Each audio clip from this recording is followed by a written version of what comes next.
Perselisihan sengketa lahan antara masyarakat 3 kampung di Kecamatan Anak Tuha, Lampung Tengah kembali memanas. Perselisihan pun berujung pembakaran mes karyawan dan sejumlah fasilitas perusahaan.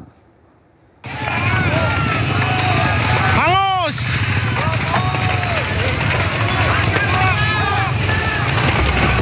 Peristiwa pembakaran terjadi di kawasan perkebunan PT Bumi Sentosa Abadi atau BSA di Dusun Sriwaya, Kampung Jati Tuha, Kecamatan Anak Tuha, Lampung Tengah. Sejumlah warga mendatangi kawasan perusahaan dan meminta seluruh karyawan serta penghuni mes untuk meninggalkan lokasi. Setelah karyawan dan penghuni mes meninggalkan lokasi, massa kemudian membakar sejumlah bangunan dan fasilitas perusahaan. Api membakar mes karyawan, gudang, 1 unit sepeda motor, tangki solar, serta 3 unit mobil milik perusahaan. Tidak ada korban jiwa dalam peristiwa ini. Aksi pembakaran terjadi akibat konflik lahan antara masyarakat dan PT BSA yang telah berlangsung selama belasan tahun. Ratusan aparat kepolisian dan TNI kini masih melakukan pengamanan di kawasan PT BSA. Dari Lampung Tengah, Lampung, Ferry Syaputra, iNews melaporkan. Pemirsa, 35 korban berhasil dievakuasi ke Pelabuhan Padang Bayi, Bali. Seluruh korban masih mendapat perawatan medis dan pendataan dari pihak pelabuhan. Pasca terpakarnya KMP Putri Yasmin di perairan Lombok, proses evakuasi korban terus berlangsung. Sebanyak 35 penumpang berhasil dievakuasi ke Pelabuhan Padang Bayi, seluruhnya dalam kondisi selamat. Tangis haru menyambut kedatangan korban yang ditunggu oleh pihak keluarga. Seluruh penumpang langsung dievakuasi ke kantor ASDP untuk mendapatkan pertolongan. Korban mengaku bersyukur bisa selamat. Seluruh penumpang masih berusaha memberi kabar sanak keluarga lewat telepon petugas karena alat komunikasi dan barang-barang masih tertinggal di kapal. Evakuasi penumpang yang di Padang Bayi dengan jumlah 35 penumpang. Tiba-tiba ada asap, terus apinya besar. Ibu lihat asap itu di bagian mana, Bu? Di belakang atau di mana? Iya, di belakang. Di belakang. Kebakaran di tempat pembuangan akhir sampah di Kabupaten Kuningan, Jawa Barat terus meluas. Kobaran api bahkan merembet ke sejumlah bangunan para pemulung di sekitarnya.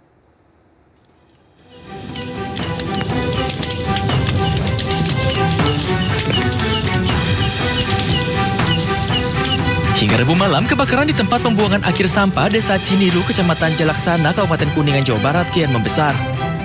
Kobaran api membesar dan merembet ke area yang lebih luas. Hembusan angin kencang juga membuat kebakaran mulai mendekat ke permukiman warga terdekat.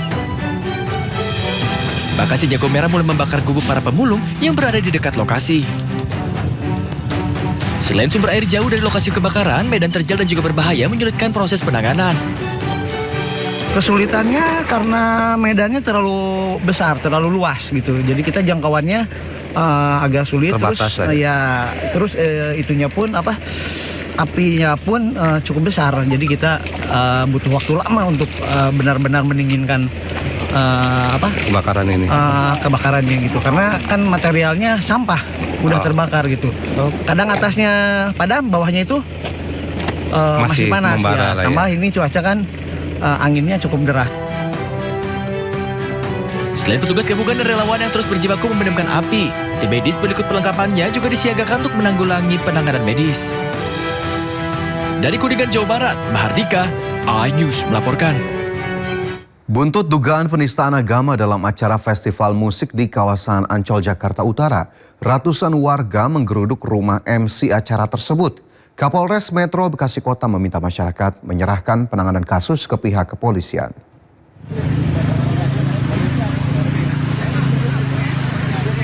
Ratusan warga dari berbagai daerah menggeruduk rumah yang diduga dihuni oleh MC festival musik yang terlibat dalam challenge hafalan Ad-Duha di Rawalumbu, Kota Bekasi pada Selasa malam. Massa yang emosi bahkan masuk ke dalam rumah untuk mencari keberadaan terduga pelaku. Namun MC tersebut tidak ditemukan. Pihak kepolisian Polsek Rawalumbu dan Polres Metro Bekasi Kota sempat mendatangi lokasi. Menurut Kapolres Metro Bekasi Kota, Kombes Pol Putu Kolis Aryana, pemilik rumah diketahui sudah pindah domisili sejak 3 bulan terakhir. Juga menyampaikan kepada masyarakat agar menyerahkan penanganan ini kepada pihak kepolisian. Kita sudah melakukan upaya-upaya penyelidikan, baik itu Polres Metro Jakarta Utara, Polda Metro Jaya, dan Barreskrim Polri. Nanti tentunya update-nya akan disampaikan.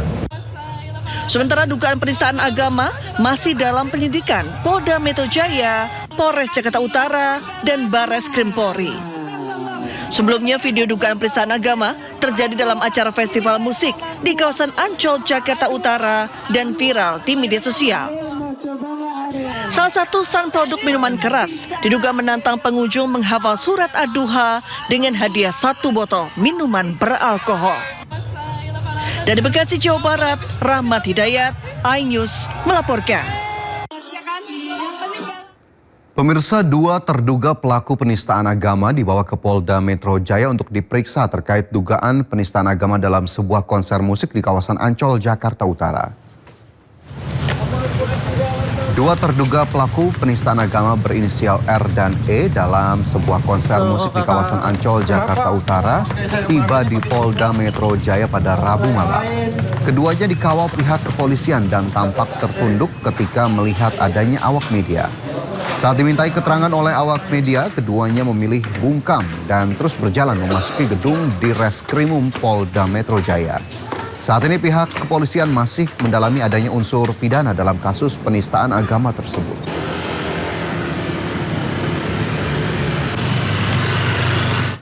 Kita ke informasi selanjutnya, pemirsa. Gubernur Jakarta Pramono Anung perintahkan jajarannya untuk memeriksa dan membawa kasus tantangan hafalan Al-Quran berhadiah miras di Ancol, Jakarta Utara ke ranah hukum.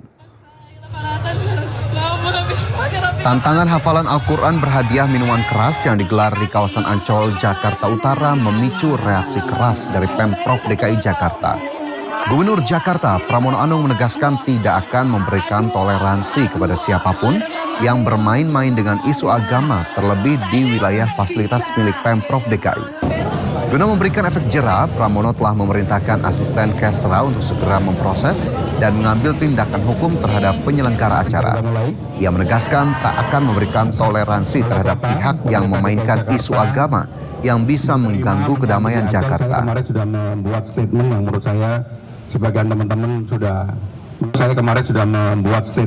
saya sebagian teman-teman sudah mengetahui itu. Tetapi yang paling penting adalah satu, ini nggak boleh terjadi lagi. Siapapun yang mengadakan acara, apalagi di tempat yang difasilitasi oleh atau tempat pemerintah DKI Jakarta, misalnya Ancol. Walaupun saya tahu pasti Ancol nggak tahu sama sekali dengan peristiwa ini, tetapi apapun kan ini terjadi di Ancol. Sehingga dengan demikian tadi saya sudah langsung kemarin kepada Pak Asisten Kesejahteraan Rakyat untuk ini diproses, diambil tindakan hukum. Kita nggak ada kata maaf untuk orang yang Jakarta yang sudah tenang, sejuk, aman, nyaman, orang bermain-main dengan agama yang menurut saya sangat sensitif sekali. Kita ke informasi lain, pemirsa. Satu lagi bertambah deretan tenaga kesehatan yang sempat merundung pasien BPJS Yurizal diberhentikan dari tempat kerjanya. Nike Adelia Marliana, seorang nakes RSUD Cicalengka Kabupaten Bandung, diberhentikan karena komentar nirempatinya di media sosial. Ingin mengucapkan turut berbelasungkawa kepada keluarga korban Yurizal dan juga ingin mengucapkan permohonan maaf yang sebesar-besarnya kepada keluarga korban atas komentar saya di tweet. Assalamualaikum warahmatullahi wabarakatuh. Inilah permintaan maaf atau klarifikasi yang disampaikan Nike Adelia Marliana, seorang tenaga kesehatan RSUD Cicalengka, Kabupaten Bandung, Jawa Barat. Permintaan maaf disampaikan usai ucapan nirempatinya di media sosial terhadap pasien BPJS yang meninggal Yurizal menuai kecaman beberapa waktu lalu. Namun, ucapan permintaan maaf saja ternyata tidak cukup. Bupati Bandung Dadang Supriyatna telah meminta manajemen rumah sakit mengambil langkah untuk memecat Nike. Ucapannya tersebut dianggap tak beretika, melanggar aturan, serta mencoreng dunia kesehatan dan institusi rumah sakit. Tidak beretika, tentu saya sangat kecewa Dan saya sudah instruksikan bahwa orang tersebut dipecat atau dikeluarkan dari ASN dan termasuk dari Rumah Sakit Cicalengka yang tentunya juga berlaku untuk semuanya. Siapapun yang melakukan pelanggaran etika, disiplin dan sebagainya, maka kami tidak akan segan-segan sekaligus memberhentikan orang tersebut. Sebelumnya, seorang pasien BPJS Yurizal Trihairawan mendapat rundungan di media sosial dari sejumlah dokter dan tenaga kesehatan. Hal ini lantaran Yurizal mengunggah curhatan di media sosial terkait lamanya menunggu ruangan perawatan. Dan tak lama kemudian Yurizal diketahui meninggal pada 31 Juli lalu. Mendapat kecaman dari masyarakat, sejumlah dokter dan tenaga kesehatan ramai-ramai minta maaf. Masyarakat pun berharap sanksi tegas terus diberlakukan bagi tenaga kesehatan yang tak punya empati agar kejadian serupa tak terulang di kemudian hari. Tim Liputan iNews melaporkan. Ekshumasi makam Sutrimo, orang dekat ex-Jampitsus Febri Adriansyah, akhirnya digelar. Ekshumasi menjadi proses penting untuk mengetahui penyebab kematian Sutrimo.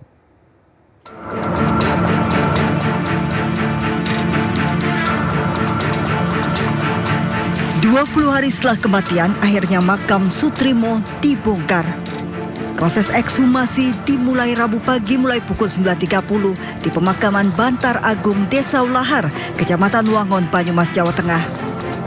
180 personel Polresta Banyumas disiagakan menjaga ekshumasi dan sejumlah petugas penggali dilibatkan. Ekshumasi dan otopsi juga melibatkan tim gabungan Perhimpunan Dokter Forensik dan Mediko Legal Indonesia, ahli laboratorium forensik, ahli toksikologi, ahli DNA, serta histopatologi anatomi. Proses ini dilakukan dengan 3 tahap. Pembongkaran makam, pemeriksaan luar untuk memastikan identitas jenazah sesuai permintaan penyidik, dan pemeriksaan bagian dalam. Jadi pada saat ini kami sampaikan keluarga almarhum sudah memberikan izin, memberikan restu secara resmi untuk dilakukan ekshumasi pemeriksaan jenazah untuk mengetahui riwayat medis maupun apa yang akan kita harapkan di dalam penemuan ini oleh tim gabungan dokter forensik. Pemeriksaan juga dilakukan pada kondisi makam, jenis dan kontur tanah, ukuran makam, serta mengambil sampel tanah. Tim juga mengambil sampel jenazah untuk diperiksa dan dianalisa di laboratorium untuk mengetahui penyebab dan cara kematian. Berdasarkan geografis di sini dan tanah juga cukup kering dan bagus, kesulitan mungkin bisa minimal ya. Bisa kita dapatkan mungkin jenazah masih dalam keadaan bagus. Saya sendiri belum melihat karena lagi proses ekshumasi. Ekshumasi itu memeriksa makamnya, jenis tanahnya, panjang makamnya, juga pengambilan sampel di sekitar tanah makam seperti itu. Baru ini penggalian, baru kita periksa luar, baru tadi periksa dalam. Ekshumasi dilakukan atas permintaan keluarga yang menduga ada kejanggalan dalam kematian Sutrimo. Proses bongkar makam berlangsung sekitar 3 jam menjadi perhatian warga sekitar.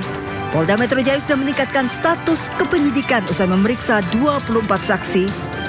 Dari Banyumas, Jawa Tengah, Tim Liputan iNews melaporkan. Dokter forensik merampungkan rangkaian ekshumasi terhadap jenazah Sutrimo. Rangkaian ekshumasi berlangsung selama 3,5 jam, sementara uji laboratorium sampel membutuhkan waktu hingga 2 pekan ke depan. Rangkaian ekshumasi terhadap jenazah almarhum Sutrimo telah selesai dilaksanakan mulai pukul 09.30 WIB hingga pukul 13.00 WIB, lebih kurang 3,5 jam pelaksanaan. Ini merupakan proses bagian dari penyidikan yang ditangani oleh Ditreskrim Polda Metro Jaya. Penanganan perkara ekshumasi merupakan bagian dari sinergi lintas satuan, wilayah dan keahlian yang melibatkan Polda Metro Jaya dan Polda Jawa Tengah. Ekshumasi dilaksanakan bagian dari scientific crime investigation melalui pendekatan multidisipliner berbasis bukti ilmiah untuk memperoleh keterangan medis dan bukti forensik yang dapat membantu membuat terang penyebab meninggalnya almarhum Sutrimo. Dalam pelaksanaannya, tim telah melakukan pembongkaran makam, pemeriksaan luar jenazah, pemeriksaan dalam atau otopsi, serta pengambilan sampel untuk pemeriksaan lebih lanjut. Sampel yang telah diambil selanjutnya akan menjalani pemeriksaan laboratorium, baik melalui laboratorium forensik Polri maupun laboratorium dari unsur akademik ataupun universitas, sesuai bidang keahlian masing-masing, termasuk untuk pemeriksaan toksikologi, DNA, dan jaringan. Pelibatan berbagai institusi dan disiplin keahlian dilakukan untuk menjaga objektivitas, integritas pemeriksaan, dan akuntabilitas ilmiah, sehingga dalam pelaksanaan pemeriksaan dapat diuji dan dipertanggungjawabkan sesuai kaidah keilmuan. Setelah lakukan ekshumasi, tim forensik Polda Metro Jaya memastikan tidak ada bekas luka akibat benda tumpul maupun benda tajam pada jasad Sutrimo. Sementara menurut ahli ilmu forensik, polisi sangat terlambat melakukan ekshumasi.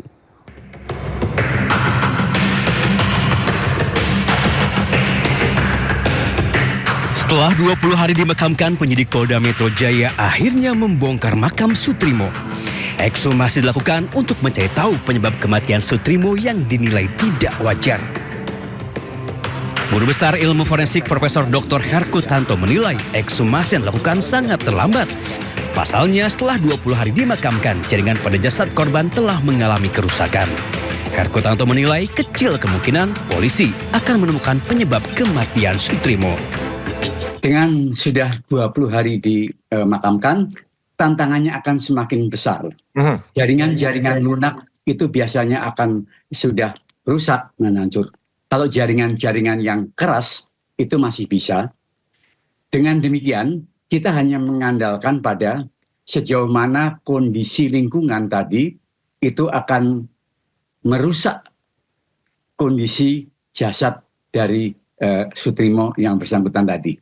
Jadi makin lama peluangnya semakin kecil. Sebelumnya, tim penyidik Polda Metro Jaya membongkar makam Sutrimo di pemakaman Bantang Agung, Desa Walahar, Kecamatan Wangon, Banyumas, Jawa Tengah. Proses ekshumasi berlangsung hampir 4 jam. Tim forensik memastikan tidak menemukan bekas luka akibat benda tumpul maupun benda tajam pada jasad korban. Dari hasil pemeriksaan dalam, pemeriksaan luar dan pemeriksaan dalam, secara visual kami tidak mendapatkan tanda-tanda luka yang dimana diakibatkan oleh karena kekerasan tumpul maupun kekerasan tajam. Kamis 23 Juli, orang dekat ex-Jampisus Febri Adriansyah ditemukan pingsan di depan klinik Morden. 4 pria misterius membawanya ke Rumah Sakit Muhammadiyah Taman Puring. Pihak rumah sakit menyatakan Sutrimo tiba dalam keadaan sudah tidak bernyawa dengan mulut dan hidung mengeluarkan busa. Di tengah proses hukum yang telah menjerat Febri Adriansyah, kematian Sutrimo pun menyedot perhatian publik. Kasus kematian Sutrimo pun telah naik ke penyidikan dengan dugaan pembunuhan berencana. Tim Liputan Ainus melaporkan. Ekshumasi jasad Sutrimo kini membuka babak baru pengusutan kematiannya. Pembongkaran makam dilakukan untuk mengungkap penyebab kematian serta mencari petunjuk baru dalam kasus ini. Dan berikut perbincangan Yudi Handoyo dengan kuasa hukum keluarga Sutrimo, Aan Rohaini, dan Komisioner Kompolnas Yusuf Warsim. Baik, kita lanjutkan dialog kita. Saya ke Mbak Aan kembali. Tadi seperti yang dijelaskan tentang sakit yang sudah lama ya Mbak Aan. Ini juga tadi diceritakan oleh pihak kuasa hukum. Mbak Aan, seberapa dekat sih hubungan almarhum dengan keluarga Pak FA dan keluarga almarhum dengan keluarga Pak FA? Apakah ada semacam kedekatan khusus begitu mengunjungi ke sana misalnya ke Banyumas? Tidak pernah. Jadi gini, Pak Sutrimo itu selama hidupnya itu memang orangnya tertutup, dekat dengan keluarga juga dengan adiknya itu. Hanya via WA hanya menceritakan tentang kegiatan dia hari ini dan lain-lain. Yang bersangkutan sama sekali tidak pernah ngobrol banyak terkait dengan pekerjaannya gitu kan. Adapun Pak FA tidak pernah ke Purwokerto, tapi dari keluarga pernah ada Soim misalnya, pernah diajak sama ibunya, pernah diajak ke rumah FA sebelum selesai, sebelum jadi, sebelum rumahnya jadi, tapi tidak pernah ketemu Pak FA. Jadi keluarga tidak memiliki ingatan terkait dengan apakah Pak FA sedekat apa ke Pak Sutrimo. Tapi pada prinsipnya Pak Sutrimo selalu kalau misalnya apa-apa ditelepon Bapak. Jadi selalu mengatakan kayak kemarin pulang juga karena diminta Bapak untuk pulang. tiketnya sudah disediakan dan lain-lain kan seperti itu gitu kan. Jadi karena saking pekerjaan tertutup lah, cuma memang dia menjelaskan bahwa misalnya memang tugasnya diantaranya misalnya kalau ada rumah ini diperbaiki dan lain-lain, yang bayar listrik, yang bayar air dan lain-lain juga Pak Sutrimo gitu kan. Artinya dia orang salah satu orang yang memang dipercaya, karena dipercayalah pegang kunci itu pasti dipercaya gitu kan. Nah artinya tapi tentang apakah Pak F deket banget sama keluarga dari sini, tidak, karena baru kali ini juga kita mendengar ucapan bela sungkawa melalui pengacaranya begitu kan. Tapi pada prinsipnya pasti akan kita sampaikan kepada keluarga. Itu aja sih Mas. Mbak An, almarhum ini, maaf nih kalau terlalu pribadi, apakah memiliki anak, istri Mbak? Almarhum ini kebetulan dia duda tanpa anak. Jadi sudah pernah menikah 2 tahun dan sudah bercerai, tidak punya anak dan tidak menikah lagi. Begitu. Dan izin Mbak An, kalau Mbak An sendiri akhirnya bisa terhubung ke keluarga Sutrimo dan membantu keluarga ini, awalnya seperti apa Mbak? Jadi kan awalnya memang dari awal saya menawarkan diri, karena begini, ini kan Banyumas ya, saya orang Banyumas asli begitu kan. Rasa-rasanya kok diem aja ada kondisi kayak gini kan tidak biasa. Jadi dulu saya DNA-nya memang LBH Mas. Jadi kalau biasa nolong orang lah, kurang lebih seperti itu. Jadi kalau meskipun sekarang saya advokat profesional, tetap setiap tahun kami alokasikan anggaran untuk pro bono minimal 4-5 kasus lah gitu kan. Nah karena memang kita juga masih ada anggaran dan kita juga punya kepedulian, jadi kita menawarkan dari awal, tapi selalu tertutup. Ya kita sih nunggu sebenarnya. Saya lebih jujur aja kalau ditanya repot, saya lebih suka, tapi harus ada yang membackup keluarga ini gitu. Kalau LPSK udah masuk atau misalnya pengacara lain udah masuk saya nggak akan masuk. Tapi saya mendengar dari teman-teman wartawan memang sangat tertutup. Akhirnya saya kalau bahasa Jawanya saya jajal awak gitu kan. Cobalah saya tes case, saya mau masuk, saya cuma butuh menjelaskan terkait posisi hukumnya gitu kan. Jangan-jangan ini orang tertutup itu karena sebenarnya tidak tahu apa yang sedang dihadapi. Saja begitu. Almarhum ini masuk dalam list saksi yang akan diperiksa nggak sih di kasus X Jampitsus? Ya kita nggak ingin menghubung-hubungkan ya. Maksudnya kita tidak tahu dan kita tidak mau dikait-kaitkan dengan perkara itu. Betul bahwa memang urusan kami adalah bahwa ini ada jenazah seseorang WNI, keluarganya klien kami yang meninggal dunia, diduga kematiannya tidak wajar, itu saja. Baik, Mas Yusuf, ada yang kemarin ngobrol dengan beberapa pakar psikolog forensik dan beberapa dari pengamat mengatakan tentang naik dari penyelidikan ke penyidikan gitu, Mas Yusuf. Ini yang dipertanyakan, ekshumasinya kan baru dilakukan hari ini ya. Pemeriksaan pengangkatan kembali jenazahnya kan baru dilakukan hari ini. Apakah Kompolnas juga menyoroti tentang naikkan ke penyidikan ini, tapi pemeriksaan jasad jenazahnya belum dilakukan sebelumnya begitu? Apakah Kompolnas menyoroti itu juga, Mas Yusuf?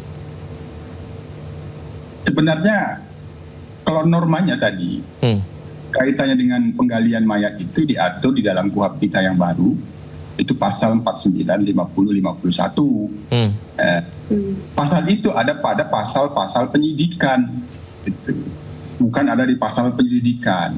Maka untuk melakukan keperluan pembuktian penggalian mayat, maka nalar hukumnya berarti sudah di tahap penyidikan. Ini kan kemarin rilis tanggal 10 disampaikan peristiwa adanya jenazah Pak Sutrimo ini dilakukan penyidikan, ada laporan polisi, kemudian pasti dilakukan gelar perkara yang itu disimpulkan ada peristiwa pidana. Maka sesuai dengan KUHP ya dilanjutkan ke tahap penyidikan. Nah, tentu tadi secara teknik penyidikan ya dipastikan penyidik sudah memeriksa saksi-saksi yang sudah banyak gitu. Jadi bisa keterangan saksi, petunjuk gitu, fakta-fakta itu. Terima kasih Anda masih bersama kami. Pemirsa, rapat paripurna DPRD Goa terkait pemakzulan Bupati Goa berakhir ricuh atas pemakzulan Bupati Goa karena diduga terlibat kasus korupsi dan perselingkuhan.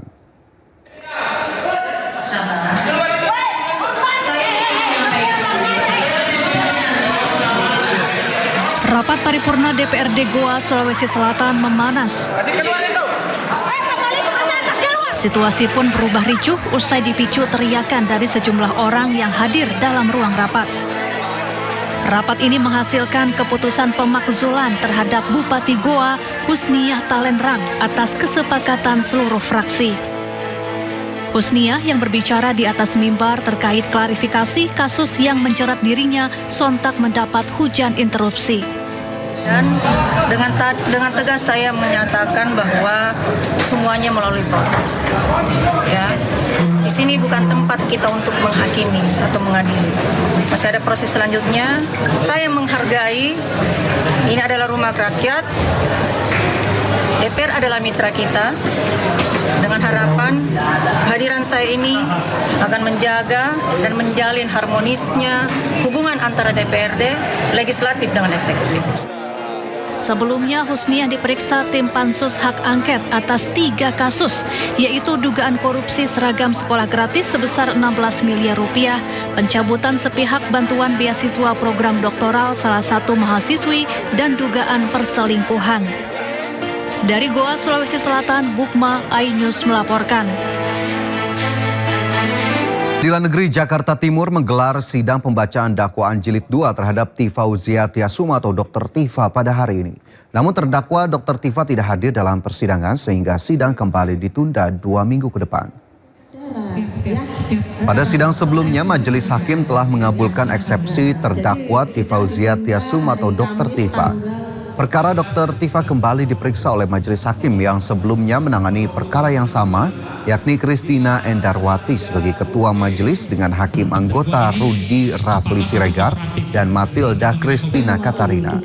Sidang dimulai tepat pukul 9:03 waktu Indonesia Barat dan hanya berlangsung sekitar 7 menit dikarenakan pihak terdakwa Dr. Tifa belum hadir pada saat sidang pembacaan dakwaan hari ini.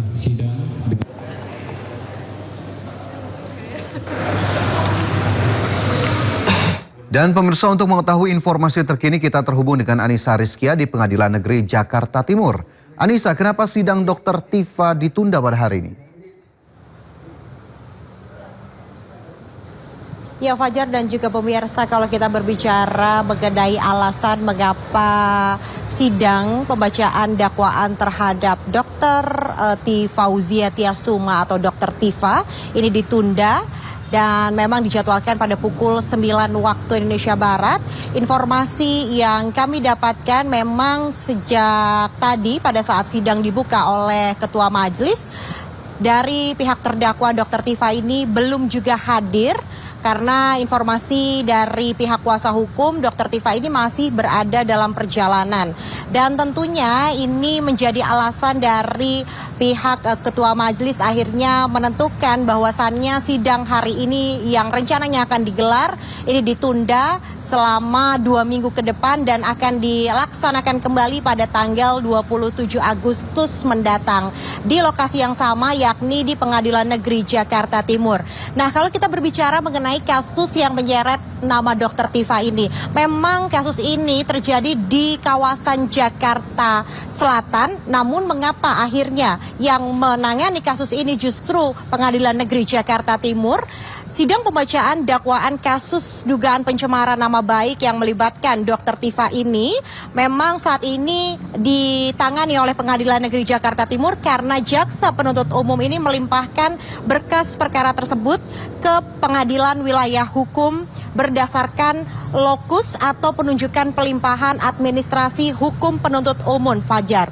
Meskipun sempat terjadi perdebatan mengenai kewenangan relatif dan juga lokasi kejadian, tim kuasa hukum dari Dr. Tifa menyebutkan bahwasannya ini juga menjadi cacat hukum dan pada hari ini akhirnya dari pihak Ketua Majelis menentukan bahwasannya karena pihak terdakwa atau Dr. Tifa ini tidak bisa hadir sehingga sidang pembacaan dakwaan terhadap Dr. Tifa ditunda. Sementara tadi juga kami menyaksikan bahwasannya tim kuasa hukum menyatakan bahwa pemanggilan untuk Dr. Tifa ini baru diterima sekiranya pada H-1 atau hari kemarin, sehingga persiapan yang cukup mendadak ini membuat Dr. Tifa akhirnya datang namun memang tidak tepat waktu, sehingga hal itu menjadikan dari pihak Ketua Majelis memutuskan bahwasannya agenda sidang untuk hari ini ditunda dan akan dilaksanakan pada 2 pekan mendatang. Untuk sementara saya kembalikan kepada Fajar yang ada di studio. Baik, terima kasih laporannya Anissa Rizkia langsung dari Pengadilan Negeri Jakarta Timur. Selamat bertugas kembali. Pemirsa, Joko Widodo merespon langkah Dr. Tifa yang mengajukan pra-peradilan dalam perkara tudingan ijazah palsu miliknya. Jokowi meminta Dr. Tifa untuk mengikuti pokok perkara agar kasus ijazah dirinya segera tuntas. Presiden ke-7 Indonesia Joko Widodo pertanyakan alasan Dr. Tifa dalam mengajukan pra-peradilan kasus tudingan ijazah palsu miliknya.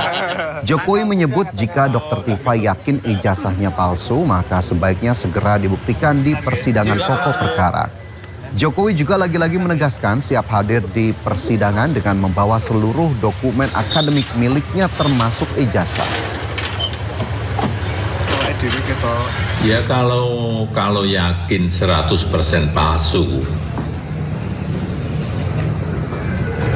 mestinya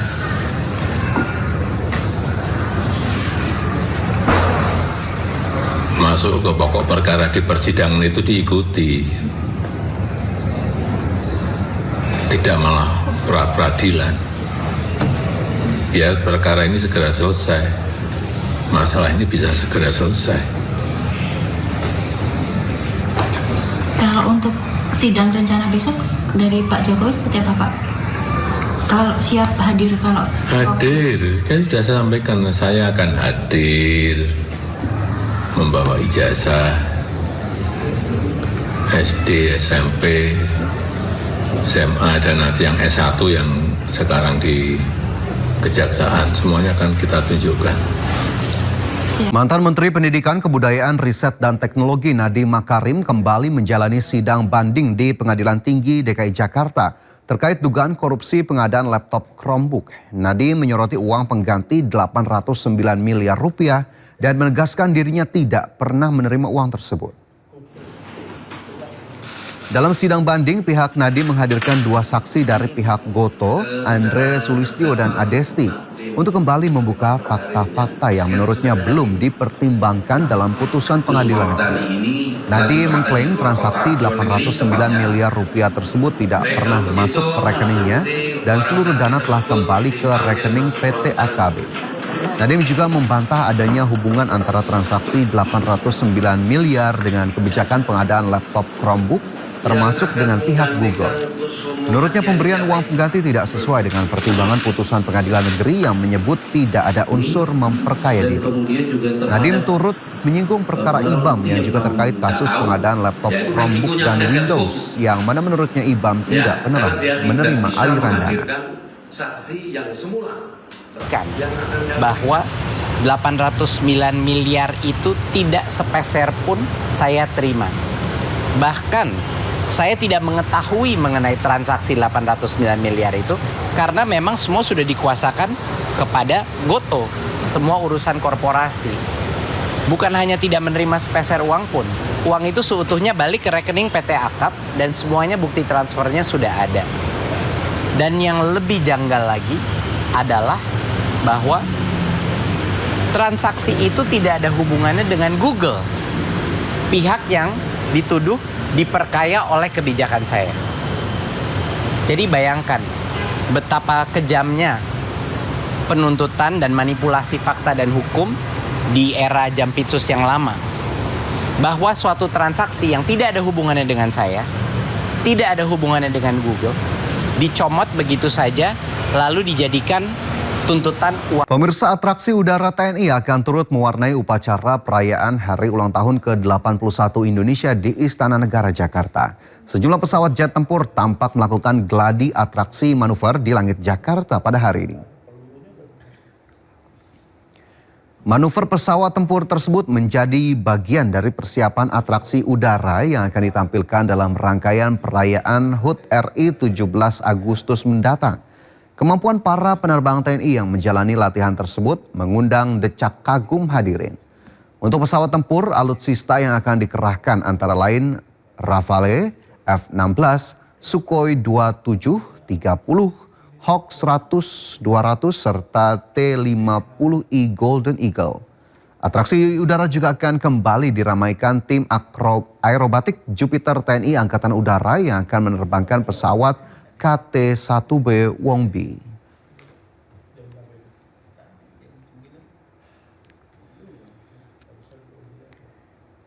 Pemirsa, pendaftaran untuk masyarakat umum yang ingin menghadiri peringatan HUT RI ke-81 di Istana Merdeka telah dibuka. Aturan baru yang diberlakukan, pihak istana akan menyaring pendaftar hanya untuk yang belum pernah mengikuti upacara di Istana Merdeka. Istana Merdeka terus bersolek jelang perayaan Hari Ulang Tahun Republik Indonesia ke-81, 17 Agustus mendatang. Tak hanya pejabat dan tokoh penting, masyarakat umum juga bisa menghadiri perayaan Hari Ulang Tahun Republik Indonesia di Istana secara gratis. Namun ada aturan baru yang dibuat oleh pihak istana, yakni untuk masyarakat yang belum pernah mengikuti upacara di istana yang diperbolehkan ikut pada tahun ini.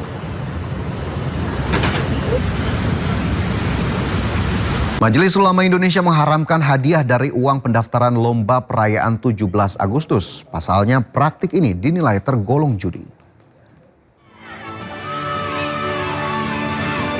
Dikutip dari laman MUI Digital, Wakil Sekretaris Komisi Fatwa MUI Kiai Haji Muiz Ali menegaskan penyelenggaraan lomba perayaan 17 Agustus hukumnya boleh. Kemerdekaan Indonesia wajib disyukuri karena merupakan rahmat, termasuk memeriahkannya melalui perlombaan.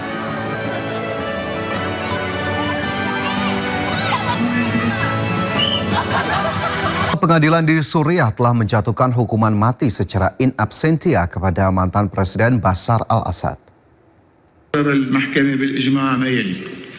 Pengadilan menyatakan Bashar al-Assad melakukan kejahatan perang selama perang saudara di Suriah. Assad melarikan diri dari Damaskus ke Moskow bersama keluarganya setelah rezimnya digulingkan pada Desember 2024. Belum jelas apakah pemerintah baru Suriah akan mampu melakukan ekstradisi Assad dari Moskow. Rezim Assad diketahui memegang kendali pemerintahan Suriah selama 5 dekade.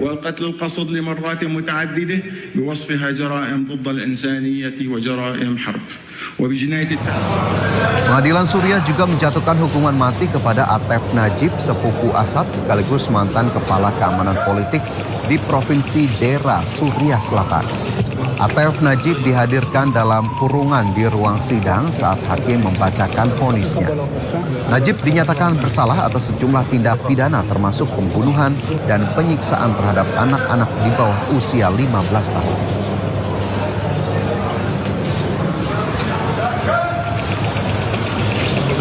Pemirsa, kelompok Houthi menyerang kapal MV Tihama saat sedang sandar di pelabuhan Bab el Mandab, Yaman. 3 WNI diduga menjadi korban.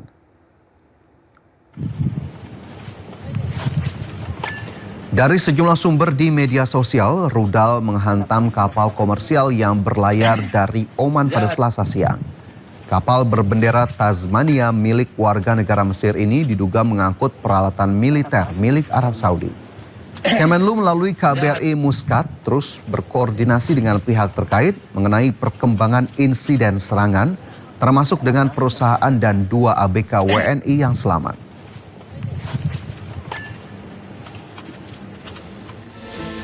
Kementerian Luar Negeri sudah mengeluarkan rilis, 2 ABK WNI terluka sudah mendapatkan perawatan. 1 ABK luka ringan tidak membutuhkan perawatan, sementara 1 ABK lainnya terluka dirawat di rumah sakit.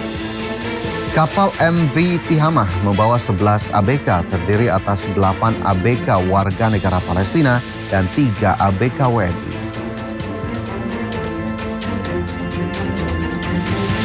Sementara itu 1 ABK WNI masih belum ditemukan. Namun sejumlah kabar beredar 1 ABK WNI meninggal dunia dan 3 lainnya yang meninggal merupakan ABK warga negara Pakistan. Kementerian Luar Negeri dan KBRI Muscat mengupayakan penanganan bagi ABK WNI yang terluka dan mempersiapkan fasilitas kepulangan. Sebuah pesawat tempur F-16 milik Angkatan Udara Turki jatuh di kawasan Yalova. Bola api membumbung ke langit saat pesawat tempur F-16 milik militer Turki jatuh di Provinsi Yalova saat menjalani latihan terbang. Sang pilot berhasil menyelamatkan diri dengan kursi pelontar. Pilot kemudian dievakuasi ke Rumah Sakit Provinsi Yalova untuk menjalani pemeriksaan. Kementerian Pertahanan Turki menyatakan pesawat mengalami gangguan teknis ketika menjalankan penerbangan rutin.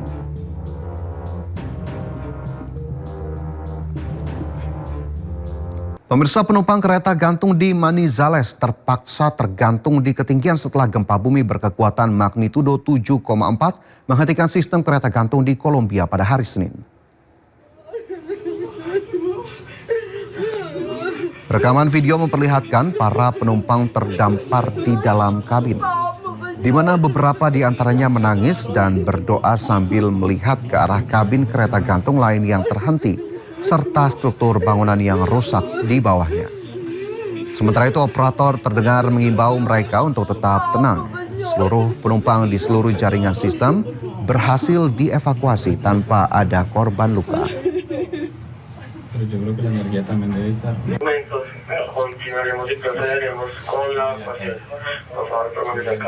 Sementara itu, pemirsa, seorang nenek berhasil diselamatkan oleh tim SAR Kolombia dari sebuah gedung yang rusak akibat gempa bumi di Pereira. Inilah momen saat petugas SAR mengevakuasi nenek Maria ke rumah sakit. Lansia 94 tahun ini sebelumnya terjebak di dalam gedung selama lebih dari 48 jam. Operasi penyelamatan terus berlangsung di Pereira, Kolombia, salah satu kota yang paling terdampak gempa bumi. SAR Nasional Kolombia melaporkan 181 orang tewas dan 2.774 orang terluka.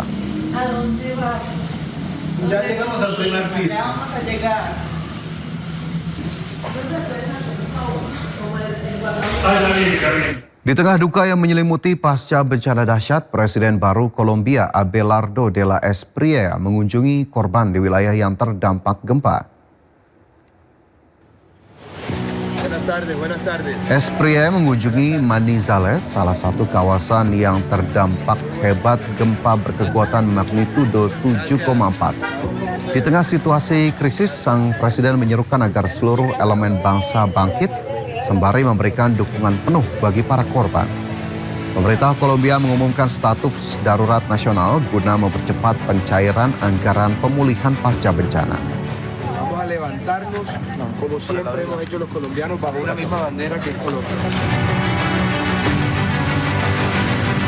Ratusan rumah warga di Provinsi Zhejiang, China terendam banjir akibat meluapnya permukaan air Danau Dongxian.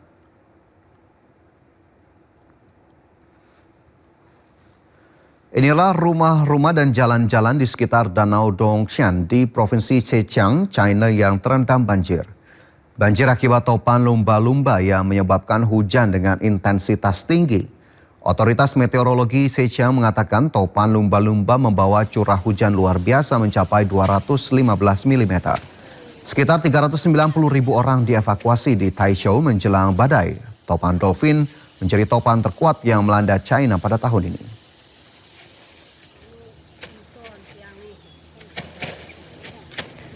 Kita ke informasi lain, pemirsa. Indonesia kembali memiliki petarung yang berhasil masuk ajang MMA paling bergengsi di dunia, yaitu UFC. Bilal mendapat kontrak UFC setelah menaklukkan Mridul Saikia dalam ajang Dana White's Contender Series.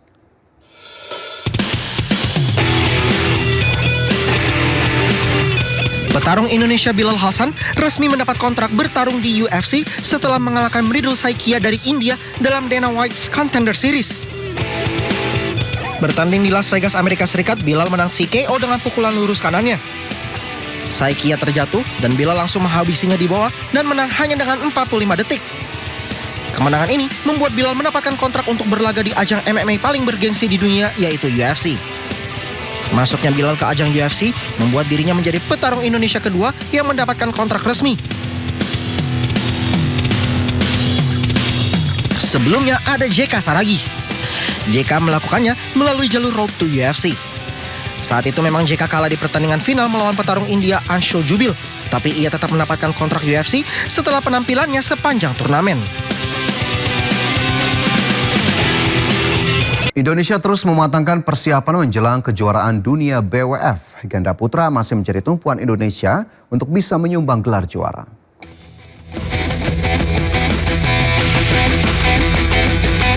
Indonesia terus mematangkan persiapan mereka menjelang kejuaraan dunia BWF 2026. Ganda putra masih menjadi tumpuan Indonesia untuk bisa menyumbang gelar juara. Mulai dari Fajar Fikri dan Raymond Joaquin tampil apik sepanjang kalender BWF tahun ini. Mereka pun diharapkan bisa menyumbang gelar juara untuk tim Merah Putih.